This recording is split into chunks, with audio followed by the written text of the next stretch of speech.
Ang lalaking kakagising lang mula sa ilalim ng dagat ay may napansing kakaiba. Ang kanyang palad ay may malaking butas, hindi niya alam kung bakit. Malinaw na ito ay resulta ng pagkakabaril. Ngunit ang kakaiba ay hindi masakit o makati ang sugat. Kahit ang nakakasilaw na ilaw na tumatagos sa butas, ay hindi niya nararamdaman. Sa puntong ito, bahagya lang siyang nataranta. Hindi pa niya napagtanto na may mas kakaibang mangyayari. Pagka-uwi niya at pagtingin sa salamin, napansin niyang may butas din ang damit niya sa dibdib. Bilog ang butas. May napagtanto siya kaya dali-dali niyang hinubad ang damit niya. At totoo nga, may butas ng bala sa dibdib niya, katulad ng nasa kamay ni Mateo. Biglang nang inag ang anit niya. Tiningnan niya ang mapatla niyang mukha. Buhay pa ba ako o patay na? Hindi siya nag-aksaya ng oras at agad na tumakbo sa ospital. Nagpapanik siyang humingi ng tulong sa nurse para makahanap ng doktor. Ayon sa protocol, kailangan niyang magparehistro muna. Ngunit si Mateo ay gulong-gulo. Nang walang dala kahit anong dokumento habang nagtatalo ang dalawa. Isang doktor sa likod ang tumawag kay Mateo. Lumalabas na siya ang dating pangunahing doktor ng ama ni Mateo. Nakita ang pagkapanik ni Mateo. Hindi na nagtanong si Dr. Simon. Binati lang ang nurse at sinabing siya na ang bahala. Pagkatapos, nagpunta sila sa isang kwarto. Dali-daling ipinakita ni Mateo ang mga sugat sa kanyang kamay at dibdib. Napatulala si Simon sa tanawing ito. Ang mga sugat ay malubha. Walang posibilidad na mabuhay. Pagkatapos nito, isang nakakakilabot na tanawin ang lumitaw. Ang ECG monitor ay talagang isang tuwid na linya. Ibig sabihin nito, wala talagang tibok ng puso si Mateo. Naramdaman ni Mateo na parang sisubog ang kanyang ulo. Malinaw na buhay pa siya, kaya agad niyang pinagdudahan ang makina. Ngunit sinabi ni Simon na hindi niya maipaliwanag. Pagkatapos, gusto niyang kumuha ng tissue sample sa paligid ng sugat ni Mateo. Ngunit nagalit si Mateo dito. Galit siyang nagmura at nagmamadaling umalis sa ospital. Ngunit pag-uwi niya, ang dating alagang aso na pinakamalapit sa kanya, biglang tumahol ng malakas sa kanya, na parang hindi siya inaasahang bisita. At sa sandaling ito, biglang naramdaman ni Mateo na may bumubukal sa kanyang katawan, ngunit ang pakiramdam na iyon ay panandalian lamang at nawala. Diretso si Mateo, kinuha ang sipit at ipinasok sa butas ng bala. Sa katunayan, nakakuha siya ng bala mula sa loob. Pagkatapos, binendahan niya ang kanyang sarili at inalala ang lahat ng nangyari kagabi. Siya ay isang pulis, at kagabi ay nakipagkita siya sa isang kriminal sa tabing ilog. Binigyan siya ng kriminal ng kaunting pera at tinanong kung may bigla ang inspeksyon kamakailan. Kinuha ni Mateo ang pera at sinabi sa kanya na huwag mag-alala, at sabihin sa kanyang amo. Walang bigla ang inspeksyon ngayong linggo, pero hindi nagtagal matapos maghiwalay ng dalawa. Napansin ni Mateo ang isang anino hindi kalayuan. Sa dilim, tila may isang lalaking sinasakalang isa pa. Dali-dali siyang lumapit ng maingat at sumigaw. Habang hinahabol ni Mateo, nakita niyang ang lalaking nakahiga sa lupa ay wala ng buhay. Hindi na nag-isip pa, hinabol ni Mateo hanggang sa dulo ng malaking tulay. Ang lalaki ay maaari lamang magtago sa likod ng isang poste. At habang papalapit si Mateo sa poste, hindi ko inaasahan na sa susunod na segundo ay nabaril siya. Pagkatapos ay itinapon si Mateo sa dagat. Biglang nagising si Mateo mula sa kanyang alaala dahil sa tunog ng telepono. Ang tumatawag ay ang doktor na iyon, na desperadong humihiling kay Mateo na makipagtulungan sa kanyang pananaliksik at tiniyak na pananatilihin niya ang lihim. Ngunit walang pag-aalinlangan na ibinaba ni Mateo ang telepono, at agad niyang tinawagan ang kanyang kasamahan upang iulat ang kaso ng pagpatay na nasaksihan niya kagabi. Ngunit nang dumating ang lahat sa pinangyarihan, natuklasan nila na walang bangkay doon. Wala rin silang natagpuang anumang kain na hinala. Nagsimula ng maghinala ang mga kasamahan na si Mateo. Isang lasenggo ay nagsasalita ng walang kapariracon kung nakita niya ang biktima at ang lalaking nakamaskara kagabi. Bakit hindi siya humingi ng tulong noon? Sinubukan ni Mateo na ipaliwanag ang kanyang nakita. Nang hindi namamalayan na kasama ng tahimik na galit na bumubuo, unti-unti niyang nawawala ang kanyang kamalayan, at ang kanyang mukha ay nagsimula ring maging mabangis. Sa kabutihang palad, ito ay panandaliang pagbabago lamang. Sa susunod na segundo, nagising siya sa tawag ng kanyang kasamahan. Nagpanggap si Mateo na kalmado habang naglalakad mag-isa patungo sa kabilang dulo ng tulay. Habang walang nakatingin, kinuha niya ang bala na tinanggal niya mula sa kanyang dibdib. Inilagay niya ito sa siwang ng rehas, pagkatapos ay tinawag ang lahat at sinabing may bago siyang natuklasan. Dahil walang naniniwala sa kanya, wala siyang nagawa kundi gumawa ng paraan para gumawa ng ebidensya. Pagkatapos, Pagod na umuwi si Mateo. Napakaraming kakaibang nangyari mula kaninang umaga, na nagpagod sa kanya, pisikal at mental. Pagkatapos nito, kumalam ang kanyang tiyan, na nagpapakita ng kanyang gutom. Doon lang napagtanto ni Mateo na hindi na niya kaya ang kanyang gutom. Ngunit nang ihahanda na ng kanyang asawa ang isang mesa na puno ng pagkain, isang mas kakaibang tanawin ang lumitaw. Nakita lamang si Mateo na walang imik na nagmamadaling isinubo ang pagkain at kinain ito ng malakas. Bawat kilos ay nagpapalabas ng pagiging bastos na parang hayop, hanggang sa huli ay buong tapang niyang inangat ang buong kaldero. Ngunit pagkatapos lunukin ang huling lagok ng tubig, ang lahat ng pagkain sa kanyang tiyan ay isinuka niya. Kasabay ng sigaw ng kanyang anak, si Mateo ay nagkamalay na siya ay nawala sa katinoan kanina. Ito rin ay nagdulot ng malaking takot sa buong pamilya niya. At nang mapagtanto niyang palala na siya, nagdesisyon si Mateo na matulog sa sala ngayong gabi. Ang masunuring anak niyang babae ay nag-akal ang may sakit ang kanyang ama. Tay, okay ka lang po ba? Hindi niya alam, sa sandaling yakapin ni Mateo ang kanyang anak, biglang may masamang puwersa na gumalaw sa kanyang katawan. Naging mabangis muli ang mukha ni Mateo. Ang mga braso niyang nakayakap sa kanyang anak ay lalo pang humigpit. Mabuti na lang, sa sigaw ng kanyang anak na puno ng takot, ay nagkamalay muli si Mateo. Nagmadali siyang pumunta kay Dr. Simon. Sinabi niya na sa sandaling yakapin niya ang kanyang anak, pakiramdam niya ay may hayop sa kanyang katawan, na gustong angkinin siya. Gusto niyang malaman kung ano ang nangyayari sa kanya. Ngunit hindi nagulat si Simon. Matagal bago siya nagsalita, ang kalagayan ni Mateo ngayon ay hindi na angkop para pumunta sa ospital. Sa oras na iyon, tiyak na gustong pag-aralan siya ng lahat ng nakakaalam nito. Lubos kang magiging isang ginipig. Kaya, hindi dapat sabihin ni Mateo ito sa sinuman. Sinabi ni Simon na mayroon siyang sariling paraan at dinala si Mateo sa basement. Mayroon na namang lihim na laboratorio dito. Aalamin ni Simon kung ano ang nangyari dito. Ngunit dahil sa pag-iingat, kailangan niyang bantayan si Mateo sa loob ng 24 na oras. Bagamat nililimitahan nito ang kalayaan ni Mateo, sa kabilang banda, maaari rin itong masiguro ang kanyang kaligtasan. Nag-isip si Mateo ng isang segundo at matatag na tumanggi. Habang gusto pa ni Simon na ipagpatuloy, biglang nakatanggap si Mateo ng tawag. Isang babaeng kilala niya ang malakas na nagsasalita, humihingi ng tulong sa telepon tapos binabaan. Nagmamadali si Mateo na tumakbo papunta sa bahay ng babae. Pagpasok pa lang, nakita niya ang isang babae na nakahiga sa sahig. Napansin agad ni Mateo na nag-overdose siya. Pero kumuha siya ng isang basong tubig para sa babae. Sa likuran, biglang lumabas ang isang lalaki, siya ang thug na nakilala niya kagabi. Nalaman niyang kagabi lang, nag-raid ang mga pulis sa pantalan.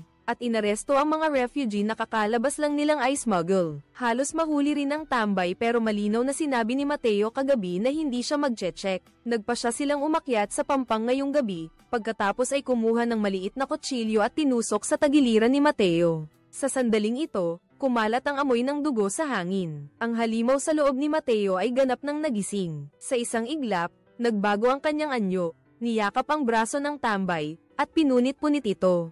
Hanggang sa mapunit ang malaking piraso ng laman, tumakbo siya sa sulok ng pader at kinain ito ng buong buo. Sa puntong ito, wala na siyang anumang bakas ng pagiging tao. Nagmamadaling tumakbo palayo ang tambay.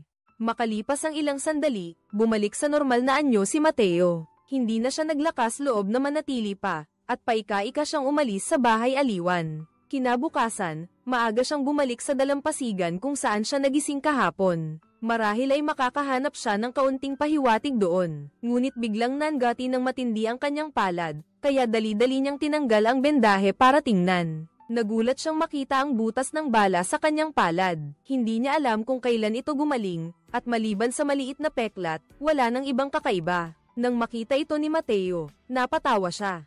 Ang sunod-sunod na pangyayari na parang bangungot ay marahil magtatapos na rito. Ngunit sa isang gabi na hindi niya nalalaman, nakatayo na naman ang lalaking nakasuot ng maskara. Tahimik siyang lumapit sa natutulog na matanda. Pagkatapos, tumayo siya at nagkabit ng isang misteryosong aparato sa chandelier. Umalis siya at bumalik sa sasakyan. Ngunit nang tanggalin niya ang maskara, si Dr. Simon pala. Ano nga ba ang ginagawa niya? At anong plano ang binubuo niya? Ang lalaking naliligo ay biglang nakaramdam na may mali. May gumagapang na uod sa sugat niya sa dibdib. Malinaw na ito ay senyales na nagsisimula ng mabulok ang katawan. Ano ang kasalukuyang sitwasyon? Ngunit habang kinukuha ni Simon ang tissue sample mula sa sugat sa paligid ng butas ng bala sa tiyan ni Mateo. Sumigaw ulit si Mateo. Dahil sa gutom, muli siyang nagpakita ng ngipin kay Simon. Mabuti na lang, panandalian lang iyon at bumalik sa normal si Mateo. Kumusta ang pakiramdam mo?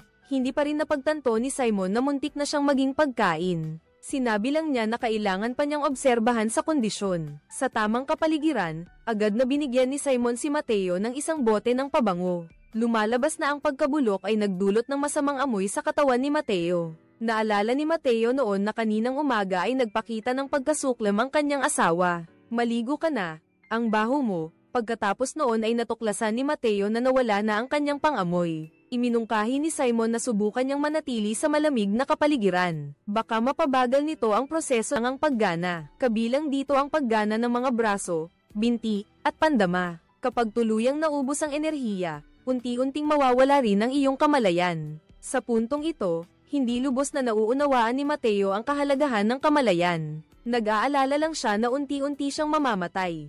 Gaano pa katagal ang natitira sa akin? Pasensya na, hindi ko rin alam.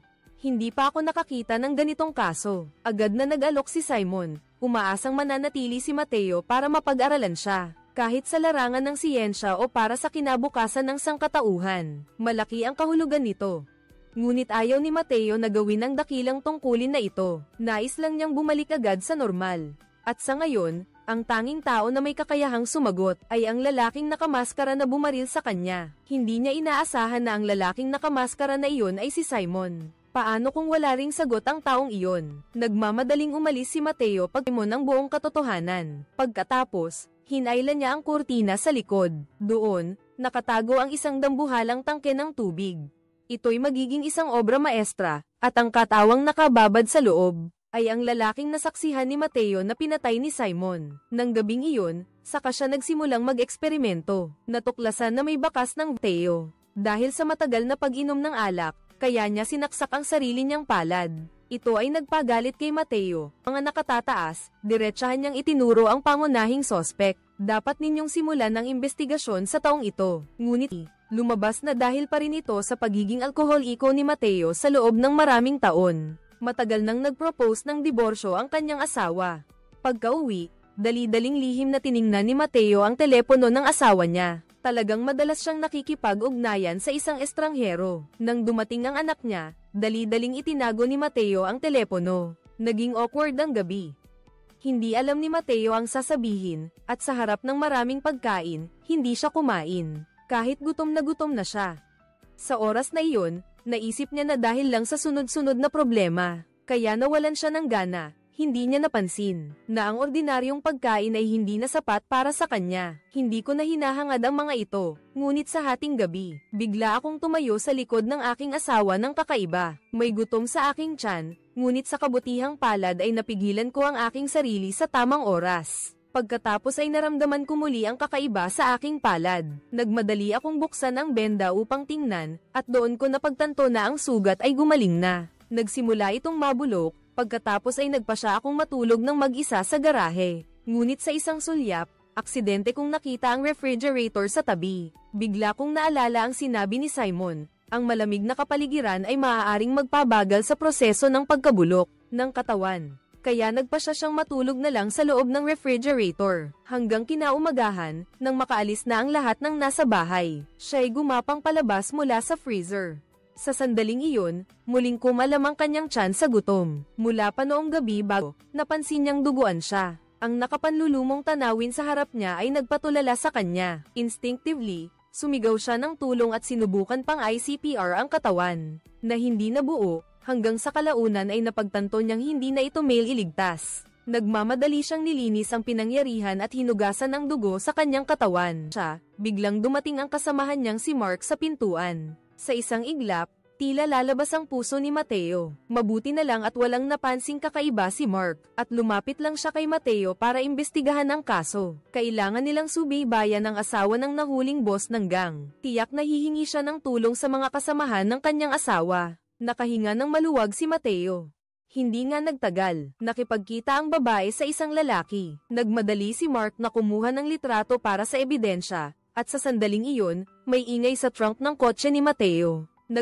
Walang pag-aalinlangan, Kinuha ni Mateo ang fire extinguisher at ibinagsak. Pagkatapos niyang ayusin ang mga bagay na ito, lumapit si Mark. Buti na lang, wala pa rin siyang napansing kakaiba. Ngunit habang kalahati pa lang ang nararating niya, muling narinig ang pagkatok. Narinig mo ba yun? Ano ang nasa trunk? Sinubukan ni Mateo na mag-isip ng paraan para makalusot, pagkatapos ay bigla siyang nagpreno. Diyos ko, baka kailangan niyang tingnan. Bumaba si Mark sa sasakyan, na malapit nang buksan ang trunk at matok. Sinabi ng lalaki na inupahan siya ng isang nakamaskarang lalaki. Inutusan siyang dakpin si Mateo. Hindi inakala ni Mateo na ang lalaking hinahanap niya ay naghahanap din sa kanya. Sa susunod na sandali, nakatanggap si Simon ng mensahe mula sa kidnapper. Sinasabing tapos na ang misyon at kailangan nilang magkita ngayong gabi sa isang barko. Ayon sa orihinal na plano, sabik na naghihintay si Mateo sa pagdating ng lalaking nakamaskara sa barko, ngunit hindi talaga dumating si Simon, dahil maaga niyang na-install ang mga surveillance camera sa barko. Naiintindihan din niya na gusto siyang akitin ni Mateo na lumabas. Hindi niya inaasahan, hindi nagtagal ay natuklasan ni Mateo ang mga camera, at agad din niyang napagtanto na palagi siyang nasa ilalim ng kontrol ng lalaking nakamaskara. Ngunit hindi alam ni Mateo na si Simon pala ang lalaking nakamaskara. Ang susunod na ginawa niya ay isang maling desisyon. Diretso niyang inilagay ang sarili niya at ang lalaki. Dumating sa bahay ni Simon, gusto mo ba ng test subject? Nang magising siya kinabukasan mula sa refrigerator, nagulat si Mateo. Nang matuklasang ang butas ng bala sa dibdib niya ay ganap ng gumaling. Mas magaling pa kaysa noong buhay siya talaga. Nagmadali siyang hanapin si Simon para malaman kung bakit. Sinabi ni Simon na nakatuklas siya ng isang bihirang virus sa specimen. Ang pagbabago ni Mateo ay malamang na may kinalaman doon. Tinatanong niya si Mateo kung kailanman ay kinagat siya ng ibon o anumang hayop. Umiling si Mateo, itinanggi niya, pero nahawaan ko na siya ng virus. Kaya kinagat mo siya. Tama ang hula ko, kinagat mo nga siya. Nang mapagtanto ang panganib, patuloy na umaatres si Simon dahil maaaring magbago si Mateo anumang oras at atakihin siya. Lumabas na, ilang oras lang bago nito, ang lalaking nakagat. Biglang nakaramdam ng matinding gutom si Andre. Maraming sandwich ang inihanda ni Simon para sa kanya, pero pagkatapos kumain ng mabilis si Andre, ay isinuka lang niya lahat.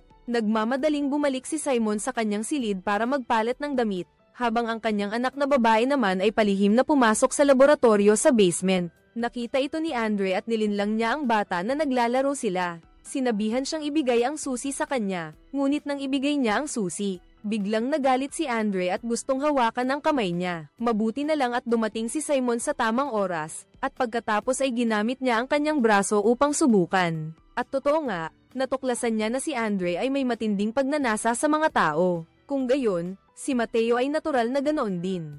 Sa sandaling ito, medyo nag-aalala siya na aatakihin siya ni Mateo. Ngunit hinubad lang ni Mateo ang kanyang damit upang ipakita kay Simon ang kanyang pagbabago. Mabilis na ibinigay ni Simon ang sagot. Sa tuwing kinakagat ni Mateo ang isang tao, gagaling ang kanyang sugat. Siguro ang kombinasyon ng tamang pagkain at virus ang nagpabalik sa kanyang lakas pagkatapos kumuha si Simon ng bagong blood sample. Ngayon si Andre sa tabi ay gutom na. Dahil kay Mateo kaya siya napunta sa ganitong sitwasyon. Ngayon ay hiningi niya kay Mateo na humanap ng makakain para sa kanya. Talaga alam mo ang kailangan ko at ikaw din. Gutom na ako, hanapan mo ako ng 2 kakainin. Hindi ko magagawa iyon, ikaw ay pulis, maaari kang lumabas sa kalsada at hamuli ng masamang tao, isang mamamatay tao o kung ano paman. Pero si Mateo ay mayroon pa ring pagkatao kaya hindi niya talaga magawa. Ang paggawa kay Andre na ganyan ay nagdulot sa kanya ng pagsisisi. Talagang hindi na dapat magkaroon ng bagong biktima. Pagkatapos umalis,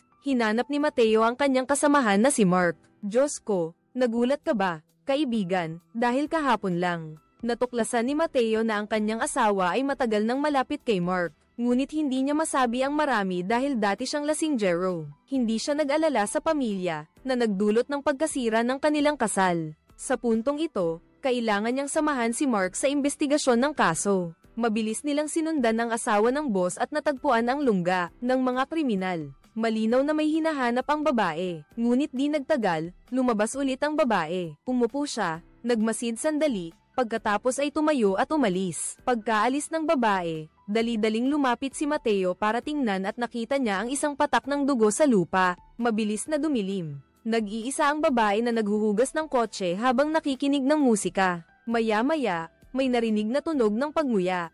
Nang muling lumitaw ang kotse, wala nang tao sa loob, tanging mga bakas ng dugo na lang ang natira. Mabilis na dumating ang pulisya sa pinangyarihan at nalito ang lahat, dahil 2 beses nang nangyari ang katulad na kaso. Ang lugar kung saan natuklasan ni Mateo ang mga bakas ng dugo ay ang parehong lugar kung saan nangyari ang katulad na kaso kagabi. Pakiramdam ni Mateo ay pamilyar ang tanawin sa kanyang harapan, at ang 2 nawawalang bangkay ay itinapon na ngayon, sa isang kahoy na kabaong, puno ng mga kagat, at pagkatapos ay itinulak sa pugon. At ang utak ng lahat ng ito ay isang misteryosong lalaking nakasuot ng sombrero. Mabilis na lumipas ang isa pang gabi, at ang nutrisyon na nakuha ni Mateo mula sa pagkagat kay Andre ay halos maubos na. Naramdaman ni Kit na humihina na naman ang kanyang katawan. Ang sugat ay nagsisimula na namang mabulok at mangamoy. Kung hindi siya kakain, tiyak na hindi magiging maganda ang kanyang kahihinatnan. Ngunit ang tanging magagawa niya ay gumamit ng yelo para sa sugat, para pabagalin ang pagkabulok sa gitna ng kawalan ng pag-asa. Muling dumating ang pakiramdam ng gutom, at sa tabi niya ay may lumabas na daga. Agad na tahimik na sumugod si Mateo.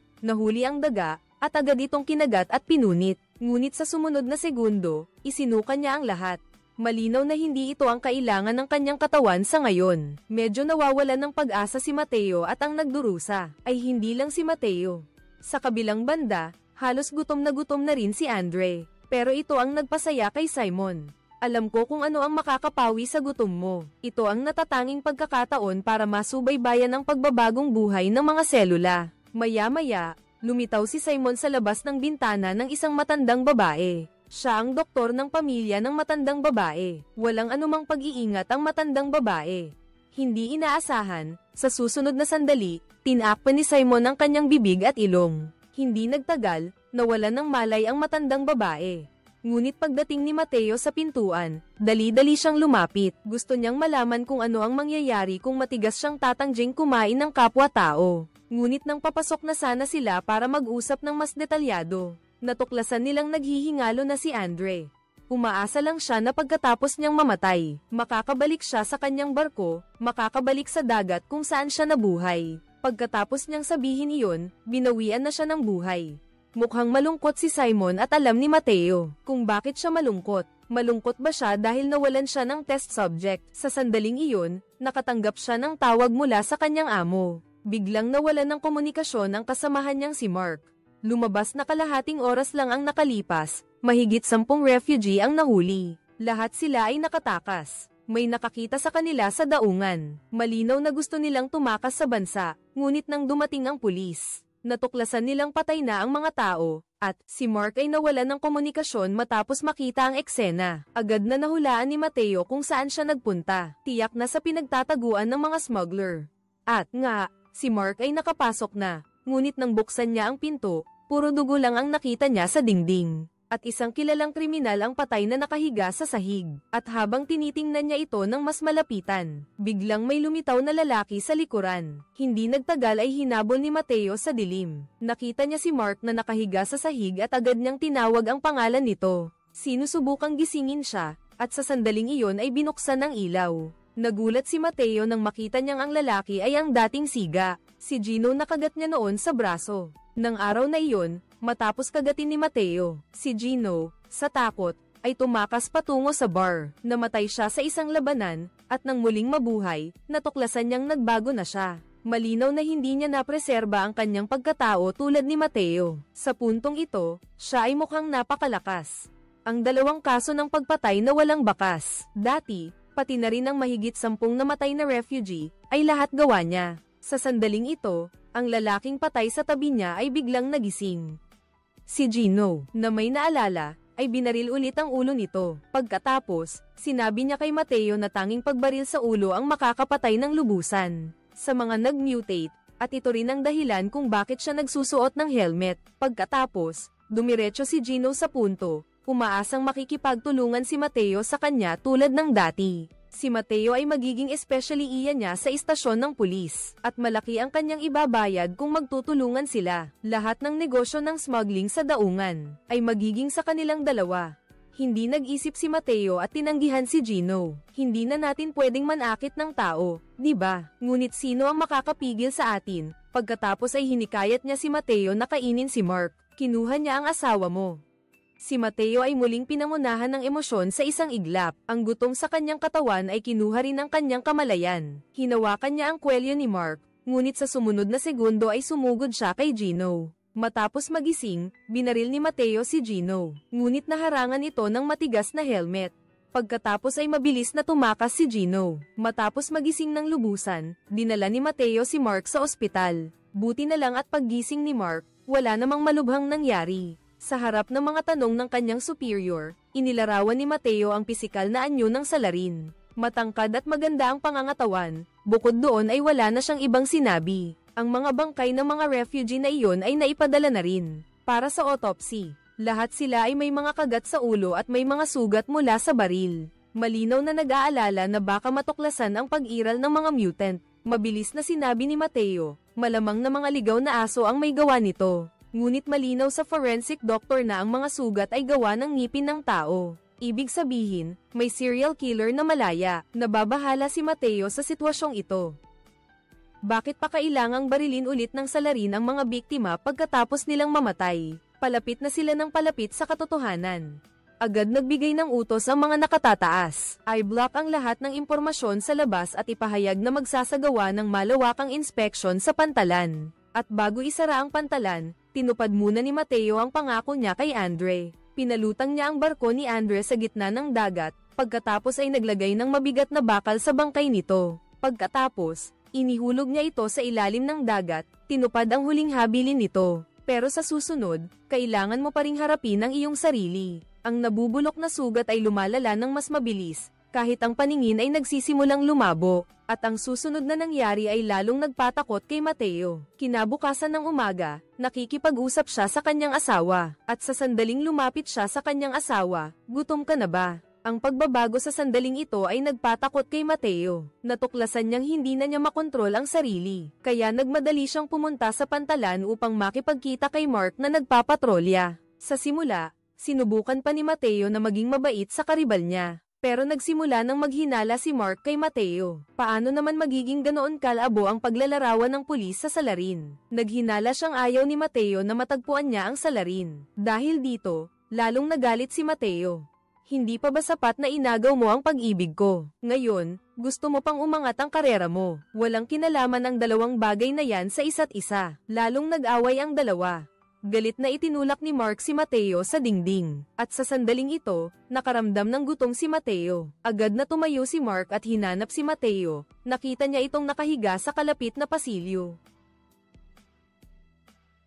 Buti na lang at hindi nakita ni Mark ang pagbabagong anyo ni Mateo kanina. Dahil dito, nakaramdam ng takot si Mateo at dali-daling tumayo. Hindi niya alam kung gaano pa siya katagal makakatagal. Umaasa lang siya na mabilis na makahanap ng paraan si Simon. Sa oras na ito, nahihirapan si Simon dahil patay na ang tanging paksa ng kanyang pag-aaral, si Andre. Ngunit hindi niya maaaring hulihin ang matandang babae nang walang dahilan. Agad siyang nakaisip ng bagong plano. Sa madaling panahon, makukuha ko na ang virus. Kakailanganin ko ng bagong subject para sa eksperimento. Nagpasya siyang gawing bagong subject ng eksperimento ang matandang babae. Pagkatapos niyang isulat ang lahat, tinakpan niya ang bibig ng matandang babae. Ngunit nang sa wakas ay makuha niya ang virus, natuklasan niyang matagal nang patay ang matandang babae. Dismayado si Simon, ngunit hindi dapat masayang ang kanyang pagsisikap, kaya't ginamit niya ang matandang babae para sa isa pang plano. Isinawsaw din siya sa malaking tangke ng tubig, at ang dating bangkay ay hindi na makita. Siya si Simon, na buong araw ay nag-iisip at naghahanap ng bagong paksa. Isang pag-uusap sa kanyang asawa ang muling nagbigay sa kanya ng inspirasyon. Hindi inaasahang sinabi ng kanyang asawa na nakakita siya ng isang batang palaboy sa daan. Sinabi ng binata na hindi pa siya matagal sa lugar na ito, walang pamilya at kaibigan, at nag-iisa at malungkot. Nag-isip lang si Simon sandali bago sinabi sa kanyang asawa na imbitahin ang binata sa kanilang bahay. Sinabi niyang gusto niyang tulungan ng binata sa hapagkainan ngayong gabi. Lubos na nagpasalamat ang binata sa pamilya ni Simon, ngunit ang mga tanong ni Simon ay kakaiba. Gumagamit ka ba ng droga? Malusog ka ba? May sakit sa puso ka ba? Binata. Kahit medyo biglaan ang tanong ni Simon. Dahil sa tulong na natanggap niya, sinagot pa rin niya ang bawat tanong. Matapos matiyak na lubos na malusog ang binata, tumayo si Simon at binigyan ng binata ng isang basong alak, at ang binata, hindi nagtagal matapos uminom, ay biglang nakaramdam ng pagod sa buong katawan at antok. Nagmadali si Simon na paalisin ang kanyang asawa. Mahal, ihiga mo na ang ating anak. Aalagaan ko ang ating kaibigan. Pagkatapos, hinayla ni Simon ang binata na parang nahihilo papasok sa silid. Sa puntong ito, si Mateo ay may isa pang problema. Ang kanyang anak ay nagkaroon ng bagong ugali ng pagnanakaw kamakailan. Ito ay nagagalit kay Mateo, ngunit ang anak ay nagagalit din sa pagpuna. Ang pagpuna ay dahil hindi ginampanan ng ama ang kanyang responsibilidad sa mga nakaraang taon. Sa ngayon, umaasa na lamang siya na mabilis na makapasok ang bagong ama sa bahay. Ang pahayag na ito ay direktang nagalit kay Mateo, at ang nakakatakot na pagbabago ay agad na nangyari. Ang patay na lalaki ay inilagay sa reception bilang security guard ng gusali, ngunit lumipas ang 5 araw at walang nakapansin hanggang sa hindi gumana ang access card ng isang babae ngayon. Nang humingi siya ng tulong sa gwardya, napansin niyang may mali. Bagaman mukha siyang malusog at may elastisidad pa rin ang balat, wala siyang anumang tanda ng buhay. Mabilis na tinawagan ng babae ang pulisya. Ang iskultura ng katawan ng gwardya ay dinala sa istasyon ng pulisya. Lahat ay nagulat sa iskultura na nasa harap nila. Ngunit nang makita ng babaeng hepe ng pulisya ang sapato sa paa ng lalaki, biglang naging seryoso ang kanyang ekspresyon. Tawagin niyo si Mateo dito, dahil bigla niyang naalala ang kaso na nasaksihan ni Mateo ilang araw na ang nakalipas ang lalaking mga 40 taong gulang. Nakasuot ng kulay abong suit at may pulang kahel na sapatos. Sinabi niyang nakasuot ng maskara ang mamamatay tao. Matapos siyang matuklasan ay binaril sa palad. Ngunit noong panahong iyon ay inakala nilang lasing si Mateo, kaya nagkaroon ng guni-guni. Walang naniwala sa sinabi niya. Ngunit nang puntahan nila ang bahay ni Mateo, ang kanyang asawa ay hindi rin alam kung nasaan siya. Kagabi, matapos masugatan ang kanyang anak, tumakas si Mateo sa takot. Desperado siyang nagtago sa isang lumang, sirang bagon. Dahil walang sustansya mula sa karne na makukuha, ang kanyang buong katawan ay nagpakita na ng mga senyales ng pagiging isang bangkay. Ngunit di nagtagal, may narinig siyang mga yabag sa itaas. Sa kabutihang palad, ang dumating ay ang kanyang superior. Walang magawa, pinatay ni Mateo ang ilaw at isinuot ang kanyang sombrero. Nagsinungaling na nilalamig siya kaya niya ginawa iyon. Natakot siya sa kanyang mukhang patay, na may nakakita sa kanya, buti na lang hindi nagtanong ang boss. Medyo nahihiya lang siya at pinakitaan ka ng isang video. Ilang araw na ang nakalipas, inilagay ng lalaking nakamaskara ang eskultura ng katawan ng tao sa mesa. Bago umalis, sinadya niyang tumingin sa camera. Talagang medyo mayabang si Simon matapos makita ang balita. Pinanood niya ang surveillance video ng lalaki sa loob ng mahabang panahon bago siya namatay. At ang lalaki sa eskultura ay siya ring nakababad sa tangke. Pagkatapos, pumunta si Simon sa sementeryo para bisitahin ang kanyang ina. Dumating na ang huling oras, inay. Sa wakas, matutuklasan ng mundo ang aking obra. Malinaw na hinihintay niya ang sandaling ito, at lahat ay nagmula sa kanyang obsesyon. Pagkatapos ay natagpuan ang pangalawang eskultura ng katawan ng tao. Ito ang matandang babae na kinidnap ni Simon dati. Lahat ay nagmula sa multo ng kabataan ni Simon. Mula pagkabata ay umasa siya sa kanyang ina para mabuhay ng mahirap. Nabubuhay sa pinakamababang antas na parang nakalimutan. Pagkatapos mamatay ng kanyang ina, wala siyang tulong at suporta mula sa sinuman. Nasa isang sulok na walang nakakakita ay unti-unting naging isang mahusay na doktor. Kaya, siya ang mananagot sa mga nakalimutan. Sa oras na ito, may isa pa siyang trabaho na naghihintay. Ang binata na nilinlang niya ay magiging isang mutated na katawan. Ang una na nilikha niya mismo. Ininiksyon niya ang pinaghiwalay na lason sa katawan nito. Susunod, maghintay na lang. Ngunit hindi nagtagal, napansin ng kanyang asawa na may mali. Naisip niya kung bakit umalis ang binata nang hindi nagpapalem. Nagsinungaling si Simon na marahil ay hindi sanay ang binata sa ganoong kapaligiran. Ngunit maingat na sinabi ng kanyang asawa ang kanyang pagdududa. Nakita ko lang silang dalawa na magkasamang bumaba. Tama, nakita ng asawa si Simon na dinala ang binata sa basement. Ngunit gusto pa rin ni Simon na takpan ito ng ilang salita. Huwag mo na siyang alalahanin, naniniwala ako na nasaan man siya. Natupad na ng binata ang layunin na itinakda ng tadhana para sa kanya. Ngunit nang tumayo si Simon, ang mga mata ng kanyang asawa ay puno ng takot. Hindi nagtagal, tinawagan ni Mateo si Simon. Tinanong niya kung may pag-unlad ang pananaliksik ni Simon. O baka mayroon bang makakapigil sa paglabas mo, dahil nararamdaman mong malalamon na ang iyong kamalayan. Nang lubusan ngunit wala pa ring nangyayari sa ngayon. Nakakita si Mateo ng isang bote ng foundation at tumingin sa salamin. Kaya't naglagay siya ng kaunti sa kanyang mukha nang walang ingat, at talagang natakpan nito ang mga nakakatakot na batik. Pagkatapos ay nagmamadali siyang pumunta sa morgue. Maaari ko ba siyang makasama ng mag-isa ng 1 minuto? Umalis ang forensic doctor. Agad binuksan ni Mateo ang refrigerator ng morgue. Ito lang ang naisip niyang paraan para makaligtas, nang hindi masyadong nakakasakit. Pero hindi pa siya nagtatagal. May napansin ng kakaiba ang forensic doctor. Nang medyo bumuti ang pakiramdam ni Mateo, hinanap niya ang kasamahan niyang si Mark. Nalaman niyang laging mag-isa ang biktima. Wala siyang nakakasalamuha at wala ring pamilya. Halos hindi siya nakikita, kaya kahit mawala siya, walang makakapansin.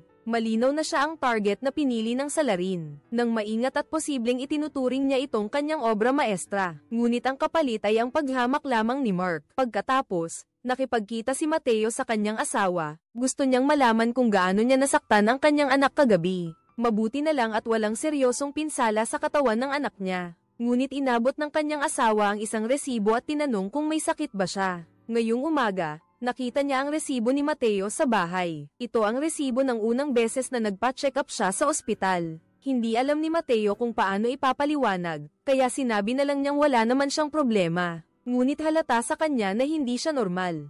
Kung mas nagtatago siya, mas nagagalit ang kanyang asawa. Pagkatapos, mariin niyang sinabi at hiniling kay Mateo na huwag na siyang bibisita sa kanilang anak simula ngayon.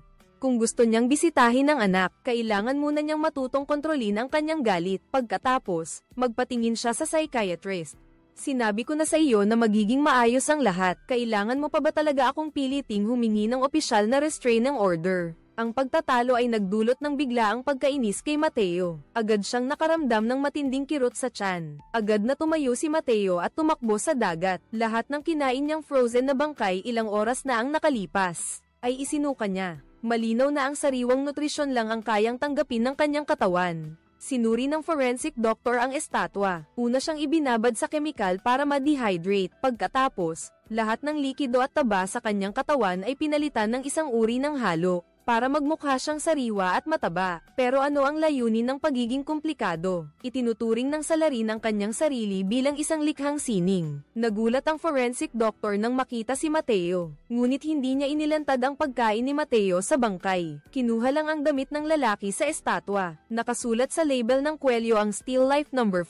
Direkta nitong pinatunayan ng sinabi ni Mateo na ang lalaking nakamaskara ay talagang itinuturing ang taong ito bilang isang likhang sining. At nangangahulugan din ito na hindi bababa sa 4 na tao ang pinatay niya noon. At hanggang ngayon ay hindi pa rin natagpuan ng pulisya ang mga biktima. Habang nag-uusap ang ilang tao, nagsimulang manggulo muli ang salarin. Nihak niya ang sistema ng art museum sa TV. Paulit-ulit na ipinapakita ang mga larawan ng lalaki sa estatwa na pinatay habang buhay. Sa oras na ito, hindi makatulog si Simon dahil pinaghihinalaan niyang natuklasan ng kanyang asawa ang kanyang sikreto. Sabihin mo sa akin, mahal, napuntahan mo na ba ang laboratorio? Ngunit hindi agad sumagot ang kanyang asawa dahil natuklasan niya na sa gabing iyon, habang wala ang kanyang asawa, si Mary, na palaging naghihinala ay lihim na nakuha ang susi sa basement. Agad niyang natuklasan na ang lalaking sinasabing umalis na, ay matagal nang nakatali ni Simon.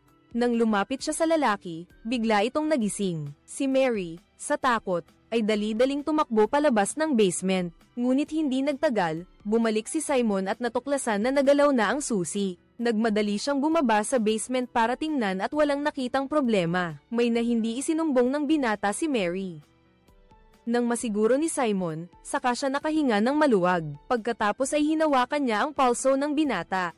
May tibok pa rin. Ano ang ibig mong sabihin? Dapat nagbago na siya, ayon sa loika. Ngunit agad na sumagot si Simon. Ang kawalan ng tibok ng puso ang kondisyon para magbago. Sa susunod na segundo, sinakal niya ang binata hanggang sa mamatay. Ngunit ang tungkol sa susi ay patuloy na nasa isip niya. Hindi napigilan na tanungin ang kanyang asawa at si Mary, na lumunok ng laway. Paano ka nakarating dyan? Gusto pa ni Simon na subukan. Ang susi ay nasa drawer sa mesa mo. Maaari mong tingnan anumang oras.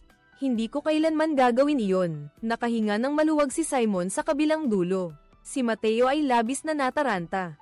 Hayaan ang maliit na aso na sundan ang amoy upang mahanap ang kanyang ama. Sinubukan ni Mateo na labanan ang baliw na halimaw sa kanyang katawan. Sumigaw siya at sinabi sa kanyang anak na umalis. Ang ugong na parang hayop ay nagpatakot sa kanyang anak. Natigilan siya ng ilang segundo bago lumingon at umalis na may pagdududa. Pero hindi pa siya nakakalayo, bigla siyang hinaranggan ng isang truck. Hanggang sa matagal na ang lumipas, sa wakas ay nakatanggap ng tawag ang asawa ni Mateo mula sa eskwelahan. Doon niya lang nalaman na hindi pumasok ang anak niya. Nagulantang siya at nagpunta sa barko ni Mateo. Pero pagpasok niya, nang magkamalay siya, natuklasan niyang nakatali siya sa isang istanteng bakal. Makalipas ang ilang sandali, dahan-daang tumayo si Mateo mula sa madilim na sulok. Ang tanawin sa harap niya ay nakatakot kay Bella. Hindi niya alam kung bakit naging ganoon ang kanyang asawa, Mateo. Pagkatapos niyang magkamalay, hindi nagpaliwanag. Dahan-dahan lang niyang inalis ang mga butones ng kanyang damit, inilalantad ang sugat sa kanyang dibdib. Pagkatapos, sinabi niya ang buong katotohanan, ngunit ito ay hindi matanggap ng sino mang nakarinig. Bella, sigurado akong gawa-gawa lang ito ng asawa mo para itago ang kanyang sakit. Isang malaking kasinungalingan. Pagkatapos ay tinanong niya kung saan niya itinago ang kanilang anak. Sinubukan ni Mateo na pigilan ang galit sa kanyang puso. Diretsyong inabot ang kanyang kamay sa harap ng kanyang asawa. Pinahawak ang kanyang pulso. Ngayon lang napagtanto ni Bella na wala talagang pulso ang kanyang asawa. Ang buong katawan ay malamig na parang patay, at habang si Bella ay hindi makapagsalita sa pagkamangha, biglang may narinig na ingay sa itaas. Nagmadali si Mateo na tingnan at natuklasan niyang si Gino pala ang dumating. Sa pagtingin sa anyo ni Mateo, puno ito ng pangungutya. Malinaw na kaya nitong palakasin ako, ngunit ang nakakatawang konsensya na ito ay nagpipigil sa akin. Pinilit akong mapunta sa ganitong kalagayan, pagkatapos ay kinuha ko ang telepono at ipinakita kay Mateo ang larawan ng aking anak na babae, at ginamit ito upang manakot. Ngayong gabi, isang kargamento niya ang darating sa pantalan. Gusto niyang humanap si Mateo ng paraan upang matiyak ang kaligtasan ng kanyang mga kalakal. Kung hindi, ang anak mo ang magiging hapunan ngayong gabi. Si Mateo ay wala nang nagawa kundi umupo at bumagsak. Hindi niya inaasahan na mula ngayon, ang pagkakakilanlan niya at ni Gino ay malapit nang matuklasan ng lahat. Isang punerarya ang nagulat sa pulisya na may nakita silang labi sa kabaong ng isang kliyente. Isang bangkay na may mga kagat. Karaniwan, hindi na nila bubuksan ang kabaong bago ang kremasayon, at ito ang kawawang namatay sa bibig ni Gino. Dati, ganito ang ginagawa niya sa mga bangkay, misteryosong nawawala. Mabilis nilang natukoy ang nagdala ng bangkay mula sa kamera. Ang surveillance ay nagpakita na ito ay ang tauhan ni Gino. Agad na sinimulan ng pulisya ang pagsubaybay at investigasyon sa taong iyon. Si Mateo, matapos kumalma, ay sinabi sa kanyang asawa ang katotohanan tungkol sa pagkawala ng kanilang anak. Sinabi niya na bago nangyari ang insidente, palagi siyang nagbibigay ng impormasyon kay Gino. Karaniwan, bibigyan ka ni Gino ng kaunting bayad, pero hindi ka gumawa niyan dahil sa kasakiman, kundi dahil may iba ka pang kasalanan. Lumabas na ilang taon na ang nakalilipas, habang hinuhuli ang isang kriminal. Babarilin sana ni Mateo ang kriminal, ngunit tumagos ang bala sa katawan nito, at natama ng isang inosenteng batang babae, na kalaunan ay naging vegetable, na nangangailangan ng malaking halaga para sa gamot upang manatiling buhay. Hindi inaasahan ni Bella na ganito pala kabigat ang tinatago ng kanyang asawa. Ngunit sa huli ay naunawaan niya kung bakit hindi inasikaso ng kanyang asawa ang pamilya sa mga nakaraang taon. Hindi alam ni Si kung ano ang sasabihin matapos nilang linawin ang kanilang mga issue.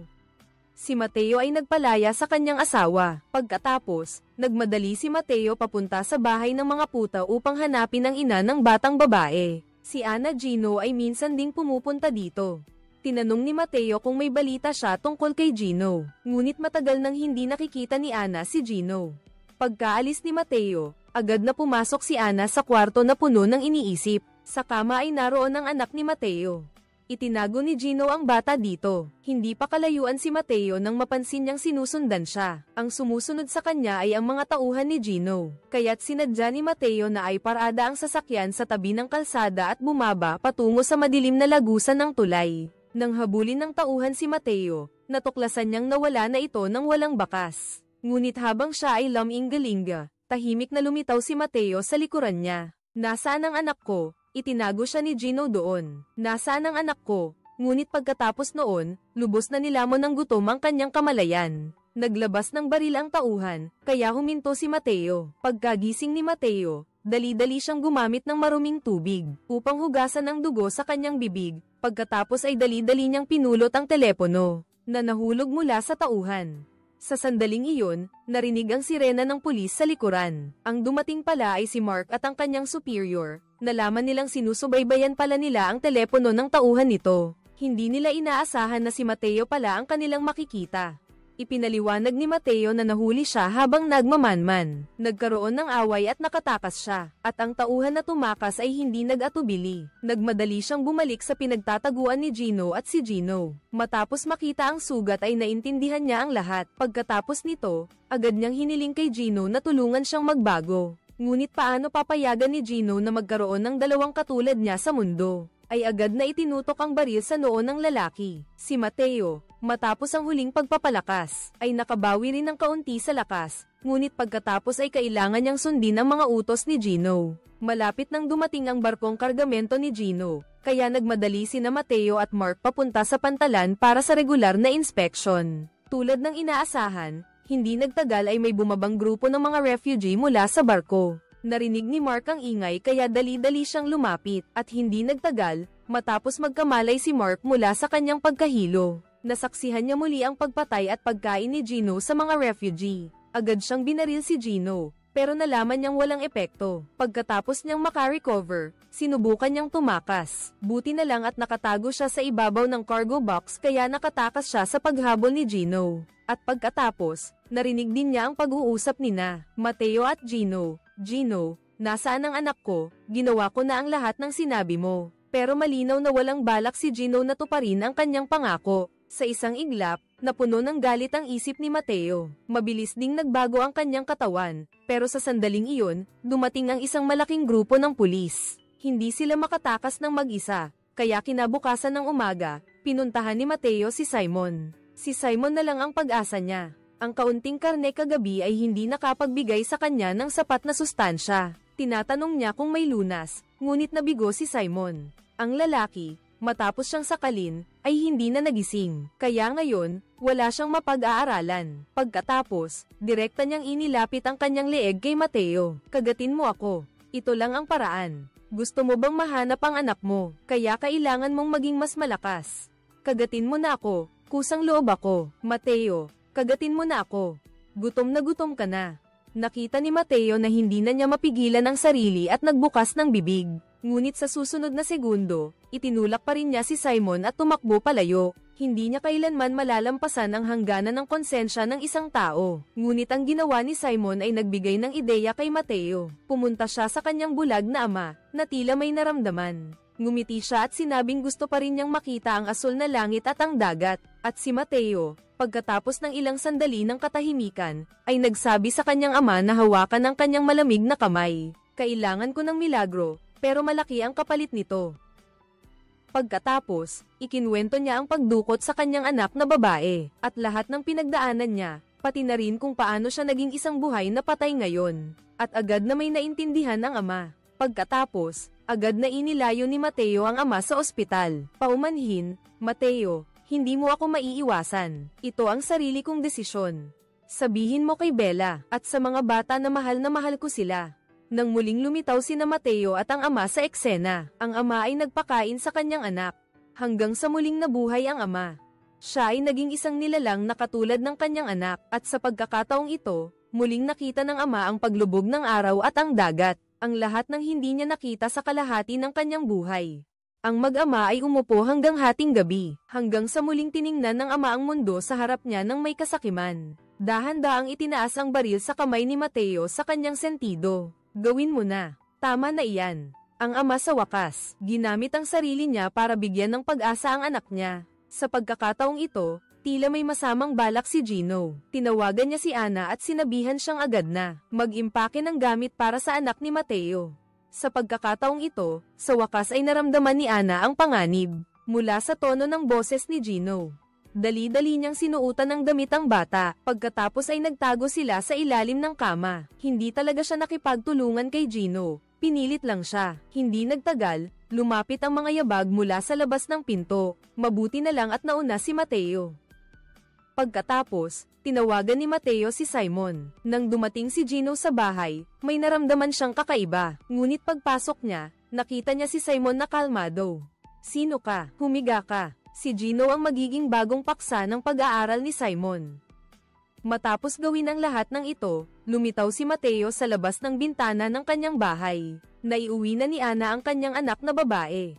Natupad na niya sa wakas ang kanyang pangako sa kanyang asawa. Ngunit sa sandaling ito, lumitaw si Mark sa likuran niya. Natagpuan nila ang bangkay ni Father Mateo. Alam din nila kung anong klaseng nilalang siya. Maya-maya, 2 tao ang lumitaw sa labas ng bahay ni Simon. Gusto ni Mark na malaman ang lahat.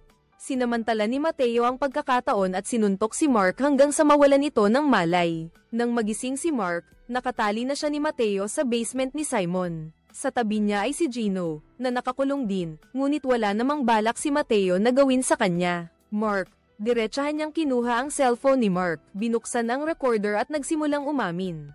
Inamin niya ang pagbebenta niya ng impormasyon kay Gino noon, at nakatanggap ng bayad. Nais niyang linisin ang kanyang konsensya, at ang tanging hiling niya ay pag-asa, na si Mark ay bibigyan siya ng kaunting oras para malaman kung sino ang salarin na nakamaskara. Na nagpabago sa kanya pagkatapos ay pinakawalan niya si Mark. Pagkalabas niya sinabi niya kay Mateo na nahanap nila ang numero 1 estatwa na ginawa ng lalaking nakamaskara, na isang matandang babae na nakatira mag-isa sa probinsya. Hindi nagulat si Simon nang marinig ito. Sa puntong ito, walang nakakaalam na ang numero 1 matandang babae ang sanhi ng pagbabago ni Mateo. Lumalabas na ang matandang babae ay nakatira mag-isa sa loob ng maraming taon. Ang pinakamalapit niyang kaibigan ay isang ibon. Ngunit biglang isang araw nagwala at sumigaw ang ibon. Halatang nahawaan ng isang virus. Ngunit hindi kinaya ng matandang babae na patayin ito. Kaya't ikinulong na lang niya ito sa kwarto at isang araw habang pinapakain niya ito. Sinugatan siya ng nagwawalang ibon sa kamay matapos makita ang sugat. Sa wakas ay nagpa siya ang matandang babae na barilin ang kanyang minamahal na kaibigan. Ngunit hindi niya inaasahan na ilang minuto pagkatapos ay tahimik na lumitaw si Simon sa likuran niya. Ikaw ang unang target sa plano ni Simon at pagkabasa niya sa malaking tangke ng tubig. Ang mga mikrobyo sa katawan niya ay nag-react sa likido na kemikal sa tangke at naging iba pang uri ng mikrobyo. Ang likido ay tumagas muli sa sahig mula sa mga butas ng tubo ng tubig. Kasabay ng paghulog ni Simon ng bala at pinulot niya ito at isinalpak sa magasin. At bago sila maghiwalay, sinabi rin ni Simon kay Mark na mabilis niyang mahahanap ang lunas ngunit malinaw na gusto lang niyang ihiwalay ang virus na iyon. Dahil ang nahugot mula sa katawan ni Mateo ay hindi nagpabago sa binata, ito ay nagpapakita na ang virus na iyon ay hindi magagamit para sa kanya. Ngunit ngayon ay natuklasan niya ang nasa katawan ni Gino at Mateo ay magkapareho na nangangahulugang wala na ring silbi ang karagdagang pag-aaral. Maya-maya ay direkta niyang inilapit ang kanyang braso sa mukha ni Gino. Ano, gusto mong kagatin kita? Mukhang hindi mo gustong makahanap ng lunas. Kundi gusto lang ni Gino na siya lang ang maging Diyos ng mundong ito. Paano niya nabigyan ng ganoong pagkakataon si Simon? Ngunit sa susunod na pag-uusap, muling nalinlang ni Simon si Gino, at sinabi ang proseso ng pagbabago. Sinabi niya na mas mainam pa kung ininiksyon ni Simon ang lason na inalis niya sa kanyang katawan. Pagkatapos ay sinakal niya ang kanyang sarili gamit ang lubid. Minsan, ilang minuto lang ang kailangan. Ngunit minsan, kailangan ng 2 o 3 araw upang mabuhay muli at maging katulad niya. Agad na naunawaan ni Simon na ang eksperimento sa binata ay hindi nabigo. Hindi lang siya naghintay ng sapat na panahon bago niya ginawang estatwa ang binata. Agad na kinuha ni Simon ang orihinal na solusyon at lumabas ng pinto. Hindi nagtagal, dumating siya sa bahay ng isang matandang lalaki. Hindi niya inaasahan na may biglang dumating na bisita, kaya napilitan siyang isantabi ang kanyang plano. Ngunit nang umuwi siya, nakita niyang bukas ang hawla sa sahig. Ang kanyang asawa ay pinunit-punit. Lumalabas na pagkaalis ni Simon. Lihim na pumasok si Mary sa basement. Akala niya, si Gino ay isa na namang inosenteng tao, na dinakip ng kanyang asawa para sa kasuklam-suklam na eksperimento. Kaya hinanap niya ang susi at binuksan ang hawla.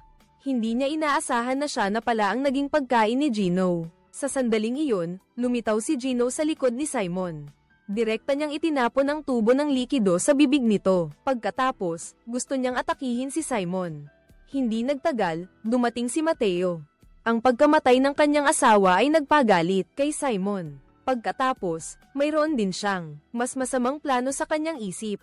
Kinuha niya ang sample ni Mateo, at sinabing sa pagkakataong ito, mabilis niyang mahahanap ang lunas. Isang araw ang lumipas ng payapa. Sa gabi, nakatanggap muli si Ana ng tawag mula kay Gino. Ngunit ang boses ng kanyang anak na babae ang nasa telepono. Biglang natakot si Ana at hindi man lang nakapag-react. Bakit ang anak na babae ay nakakagalaw lang ng mata at nakakapagsalita? Hiniling ni Gino na dalhin ni Ana si Mateo sa kanya. Nang walang kasama, kinaumagahan, dumating silang dalawa sa pier at natuklasan na ang malaking bodega na ito ay isang kulungan kung saan nakakulong si Gino at ang anak ni Ana sa isang bakal na hawla. Nagngangalit na kinagat ng anak ni Ana ang lalaki sa sahig. Nagmamadali sina Ana at Mateo papasok upang tingnan. Nang mapagtanto nila, nalaman nilang sila ay nahulog sa patibong ni Gino. Makalipas ang ilang segundo, ang anak ni Ana ay naging mabangis at sumugod kay Ana. But he was caught by Mateo and right now a large group of police stormed in. That is right, Mateo would not be stupid enough to really come here alone. Gino was terrified at this moment and fled. But Gino had no escape. Under the fierce gunfire, Gino fell to the ground. The helmet on his head also fell off his head, and he still wanted to get up and continue struggling. By this point he was completely destroyed. A few minutes later, Simone's door was knocked on. Mateo had brought Anna's daughter. Sana ay may lunas siya dito.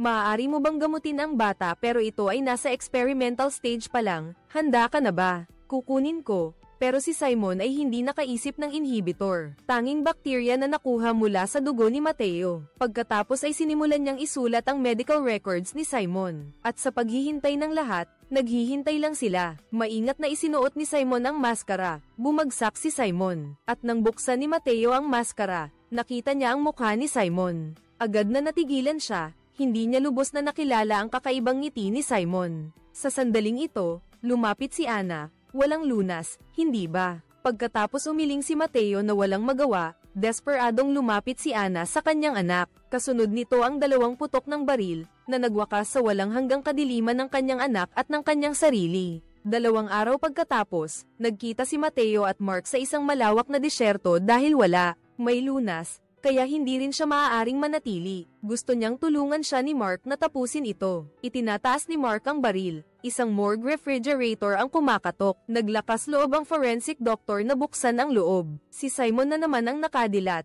Tapos na rin siya sa kanyang pagbabago. Tinitingnan ng forensic doctor ang kakaibang nilalang sa harap niya na may pagkamangha. At sa sandaling ito rin, agad ding nagising si Mateo.